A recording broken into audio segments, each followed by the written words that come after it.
Hello students, আমি তোমাদের প্রিয় নীতিশ স্যার জ্ঞানজ্যোতি কোচিং সেন্টারের পক্ষ থেকে তোমাদের প্রত্যেককে আরো একবার স্বাগত জানাই। তো স্টুডেন্টস যারা এখনো পর্যন্ত আমাদের অফিসিয়াল ইউটিউব চ্যানেলটিকে সাবস্ক্রাইব করনি তারা অবশ্যই চ্যানেলটিকে সাবস্ক্রাইব করে পাশে থাকা বেল আইকন অল প্রেস করো, যাতে নেক্সট টাইমের কোনো ভিডিও আপলোড করে তার নোটিফিকেশন তুমি পেতে পারো। এছাড়া আমাদের কাছে অনলাইনে যুক্ত হতে চাইলে সময় নষ্ট না করে আজই যোগাযোগ করো আমাদের অফিসিয়াল নাম্বার 7076398606 নাম্বারে অথবা 6295916282 নাম্বারে। তো চলো শুরু করছি আজকের ক্লাস। আজকের ক্লাসটি হলো এইসি বাংলার উপরে। হ্যাঁ, এইসি বেঙ্গলির উপরে। তোমরা যারা সেকেন্ড সেমিস্টারে রয়েছে, যাদের কম্পালসারি এইসি তে বাংলা রেখেছো, তাদের জন্য কিন্তু আজকের এই ক্লাসটি। তো ক্লাসটি শুরু করার পূর্বে তোমাদেরকে একটা ছোট্ট ইনফরমেশন দিতে চাই। আমাদের কিন্তু সাজেশন বেশ কিছু ক্ষেত্রে প্রোভাইড করা তোমাদেরকে হয়ে গেছে এবং তোমরা আমাদের ইউটিউব চ্যানেলটিকে রেগুলারলি ফলো করো যেন পরবর্তী ক্লাসগুলো অতি সহজেই পেতে পারো।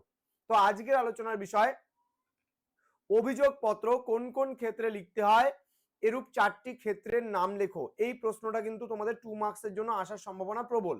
ওকে, দেখো আমরা মূলত অভিযোগ মানে কি, হয়তো তোমার কোনো মানে কি বলবো কমপ্লেইন আছে, কোথাও কোনো কর্তৃপক্ষের কাছে কোনো কমপ্লেইন আছে, তাহলে আমরা কি বলি অভিযোগ দায়ের করছি সেখানে। তাহলে অভিযোগপত্র কোন কোন ক্ষেত্রে লিখতে হয়, এরূপ 4টি ক্ষেত্রের নাম এখন বলবো। মনে করো তোমার বাড়িতে চুরি গেছে, তো চুরির ঘটনার জন্য থানায় আমরা অভিযোগ করতে পারি। এবার ধরো তোমার বাড়ির সামনে রাস্তাটা খুব খারাপ, তো রাস্তার বেহাল দশা, এই নিয়ে আমরা একটা অভিযোগ করতে পারি। দেন সাপোজ মনে করো তুমি বা আমরা প্রত্যেকটা মানুষই কিন্তু সাধারণ পরিবার থেকে বেশিরভাগই বিলং করি, আমরা মধ্যবিত্ত পরিবার থেকে বিলং করি। এবার দেখা যায় যে আমাদের বাড়িতে যদি কেউ অসুস্থ অবস্থায় পড়ে থাকে, তাহলে আমরা তাকে স্থানীয় হাসপাতালে তাকে আমরা নিয়ে যাই, অ্যাডমিট করাই, চিকিৎসা করাই। এবার দেখা গেল তোমার স্থানীয় হাসপাতালের পরিষেবা খুব একটা ভালো নয়, হয়তো বাড়ির পেশেন্টকে রাখার মতো পরিষেবা বা পরিকাঠামো সেখানে উপস্থিত নেই, যার জন্য স্থানীয় হাসপাতালের দুরবস্থার কথা জানিয়ে আমরা অভিযোগপত্র দায়ের করতে পারি সংশ্লিষ্ট কর্তৃপক্ষের কাছে।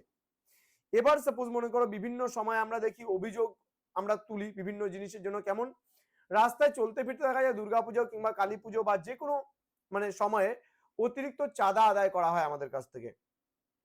তো অতিরিক্ত চাঁদা আদায়ের জন্য কিন্তু আমরা অভিযোগ করতে পারি। এবার আমি আরো একটা প্রশ্ন আজকে 2 নম্বরে তোমাদের সঙ্গে আলোচনা করব, কিন্তু তার আগে তোমাদের কোর্স ফিটা একটু বলে দেই। তোমাদের কোর্স ফি রয়েছে মাত্র 999 রুপিস আমাদের কাছে সেকেন্ড সেমিস্টারের পুরো প্যাকেজ। এবার এই প্যাকেজের মাধ্যমে তোমরা কি কি নিতে পারো, তোমরা চাইলে মেজর নিতে পারছো, তোমরা মাইনর নিতে পারছো, তোমরা এমডিসি নিতে পারছো, ভিএসসি নিতে পারছো, এইসি নিতে পারছো এবং এসিসি নিতে পারছো। পুরো প্যাকেজ 6টা সাবজেক্টের পুরো প্যাকেজ কিন্তু আমরা নিচ্ছি মাত্র 999 টাকা। এবার আমাদের কি এক্সপার্ট যে সমস্ত টিচাররা রয়েছে, তোমরা জানো যে তোমাদের কিন্তু মেজরের ক্লাস সেটা কিন্তু আমরা রেগুলার প্রোভাইড করছি, এসিসির ক্লাসও আমরা প্রোভাইড করছি, বাকিগুলোর ক্ষেত্রে আমরা রেকর্ডেড প্রোভাইড করছি এবং তার সাথে সাথে সপ্তাহে কিন্তু তোমাদের চেষ্টা করছি যে আমরা লাইভ ক্লাসগুলো দেওয়ার।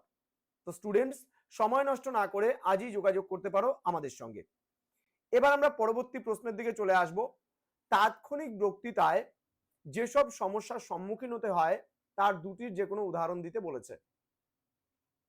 তাৎক্ষণিক বক্তৃতাকে আমরা বলি এক্সটেম্পোর, অর্থাৎ মনে করো যেমন আজকে 25শে বৈশাখ এবং এই 25শে বৈশাখের রবীন্দ্র জন্মজয়ন্তী উপলক্ষে হতে পারে কোনো একটা সভায় আমি গেছি, সেখানে আমাকে একটা বক্তৃতা দেওয়ার জন্য বলছে, তাহলে সেটাকে বলে তাৎক্ষণিক বক্তৃতা।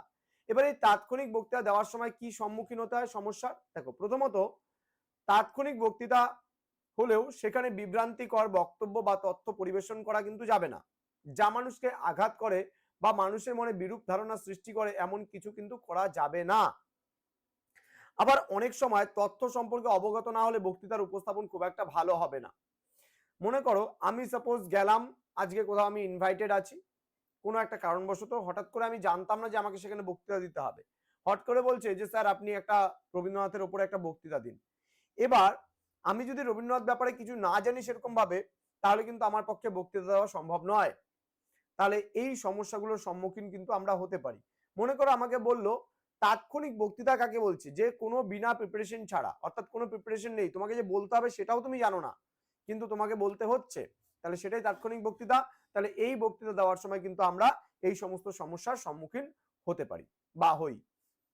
তো স্টুডেন্টস, আজকের ক্লাসটা এতটুকুই থাকছে, এইসি বাংলা। তোমাদের সঙ্গে দেখা হবে খুব তাড়াতাড়ি পরবর্তী নতুন কোনো ক্লাস নিয়ে।